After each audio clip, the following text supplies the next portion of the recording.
नमस्कार दोस्तों, आज की इस वीडियो में हम आपको ट्रायंगल से कुछ रिलेटेड चीज़ें बताएंगे। देखिए, पहली थ्योरम ये कहती है कि in any triangle the sum of the all angles is equal to 180 degree. यानी त्रिभुज के तीनों कोणों का सम, यानी त्रिभुज के तीनों कोणों का योग 180 डिग्री होता है। यानी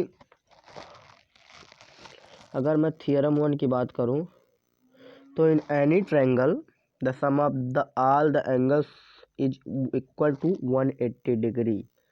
यानी अगर इसे और विस्तार से बताऊं तो ये हो जाएगा कि कोई सा भी ट्रायंगल है, यानी ये एंगल ए है,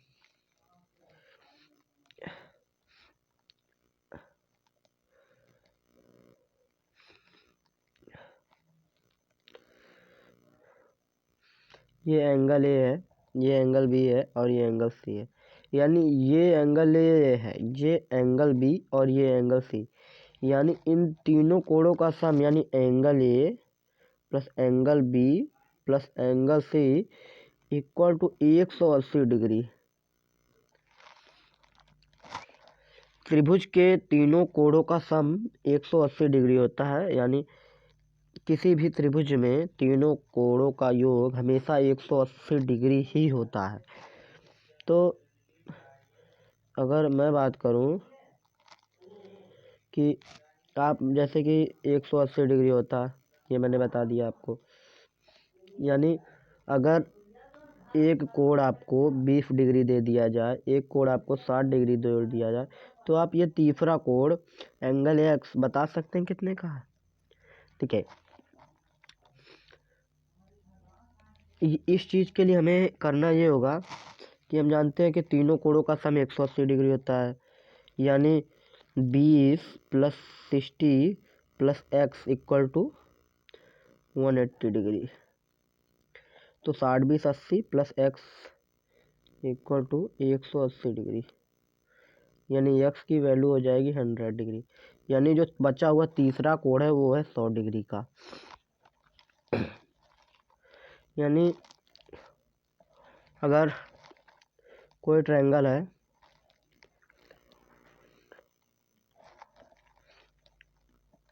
इस एंगल का नाम हमने रख दिया पी क्यू और R, triangle P Q R. ये अगर 54 डिग्री का है, ये अगर 36 डिग्री का है, तो मैं कहूँगा कि 54 36 तो भैया 100 होते हैं। ये कितने का? आप कहेंगे ये 80 डिग्री का। तभी ना तीनों कोणों का ये 80 डिग्री 180 डिग्री होगा। यानी अगर हमें किसी त्रिभुज में दो कोणों का मान दिया हो तो हम तीसरा कोण निकाल सकते हैं। या तो हमें तीनों कोणों का मान नहीं दिया हो तब हम निकाल सकते हैं। जैसे कि एक अलग बताऊंगा, एक अलग क्वेश्चन है कि अगर एक ट्रायंगल है, ये 2x है, ये x है, ये 3x है। देखिए, इसमें भी दिया गया है तीनों कोणों का मान, लेकिन तीनों कोणों का एग्जैक्ट मान नहीं है। ये x एक अननोन क्वांटिटी। यानी अगर हम अब निकालना चाहें तो हम लिख सकते हैं x plus 2x plus 3x equal to 180 degree.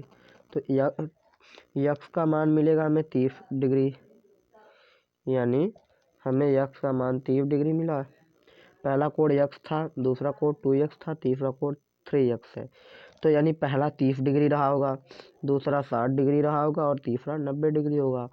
इन तीनों को अगर हम जोड़े तो हमें मिलेगा 180 डिग्री। ये पहली थ्योरम होती है।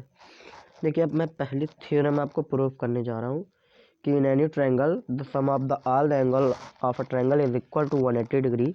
यानी त्रिभुज के तीनों कोणों का योग 180 डिग्री होता है। देखिए, मान लीजिए ये कोई सा ट्रायंगल है ए बी सी। ये एंगल 1 है, ये एंगल 2 है, ये एंगल 3 है। इसे प्रूव करने के लिए हमें ये जो BC लाइन है इसके पैरेलल एक लाइन खींचनी होगी, वो भी जो वर्टेक्स ए को छू के जाए। यानी अगर हम कंस्ट्रक्शन में एक पैरेलल लाइन खींचेंगे, BC के पैरेलल लाइन यल खींचेंगे, यल पैरेलल BC एक लाइन खींचेंगे जो ए को इंटरसेक्ट करे, तो हमें इस एंगल को 4 कह सकते हैं और इस एंगल को 5 कह रहे हैं। देखिए, अब देखिए हमने BC के पैरेलल एक लाइन खींच दी यल, यानी यल पैरेलल टू BC। देखिए अगर यल पैरेलल है BC के, अगर यल पैरेलल है BC के, तो मैं ये कहूँ कि अगर यल पैरेलल है BC के,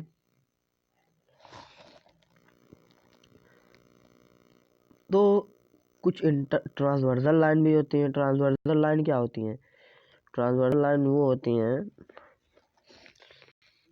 ट्रांसवर्सल लाइन जैसे कि अगर दो पैरेलल रेज हैं, इन दोनों को कोई अनदर रे इंटरसेक्ट करे, तो ये ट्रांसवर्सल लाइन होती है। ये यल पैरेलल टू एम है। अगर कोई लाइन PQ इसे इंटरसेक्ट करे तो हम लिख सकते हैं कि PQ एक ट्रांसवर्सल रे है, ट्रांसवर्सल लाइन। उसी तरह जब हम इस ट्रायंगल में ABC में BC में एक लाइन यल खींचते हैं, तो ये एंगल 4 है, ये एंगल 5 है, ये एंगल 1, एंगल 2, एंगल 3। तो देखिए यल पैरेलल BC है, और जो ये AB है ना, ये L और BC को इंटरसेक्ट कर रही है, यानी यल पैरेलल टू BC। तो AB एक ट्रांसवर्सल है, और जो ट्रांसवर्सल लाइन होती है ना, उसका आंतरिक कोण बराबर होता है। यानी यहाँ से एंगल 2 इक्वल टू एंगल 4 आपको मिलेगा, फर्स्ट मान लेंगे, और यहाँ से एंगल 5 इक्वल टू एंगल 3 मिलेगा, सेकेंड मान लेंगे।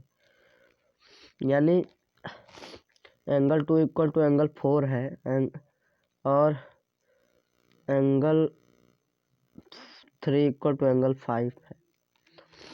अगर हम इन दोनों को जोड़ेंगे तो हमें मिलेगा angle 2 plus angle 3 equal to angle 4 plus angle 5। देखिए हमें प्रूव करना है कि angle 1 plus angle 2 plus angle 3 वो 180 डिग्री होता है। यानी हमें एंगल 1 लाना है। अगर हम इस साइड भी एंगल 1 जोड़ दें और इस साइड भी एंगल 1 जोड़ दें, तो हमें क्या मिलेगा?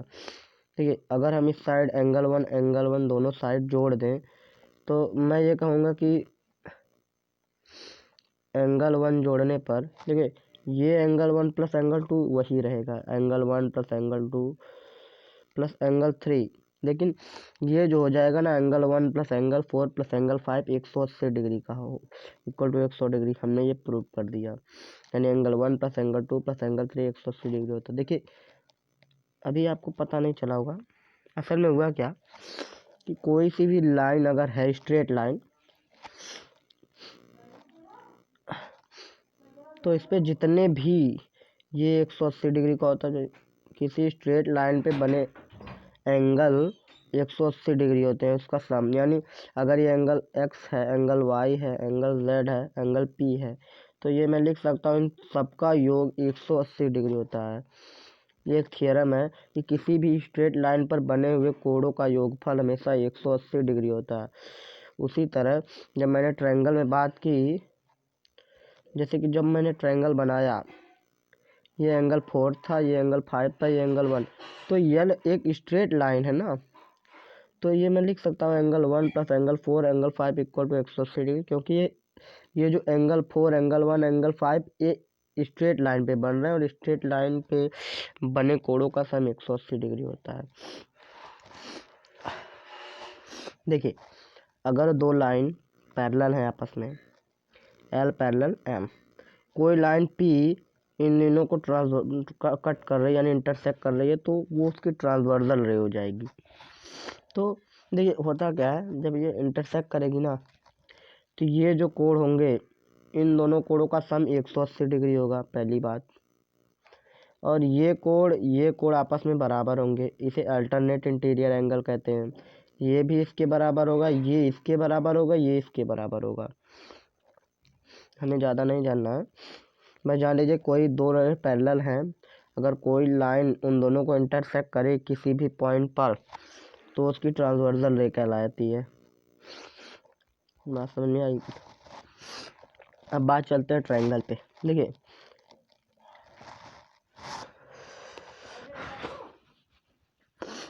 धन्यवाद। तो आज के लिए बस इतना ही। धन्यवाद।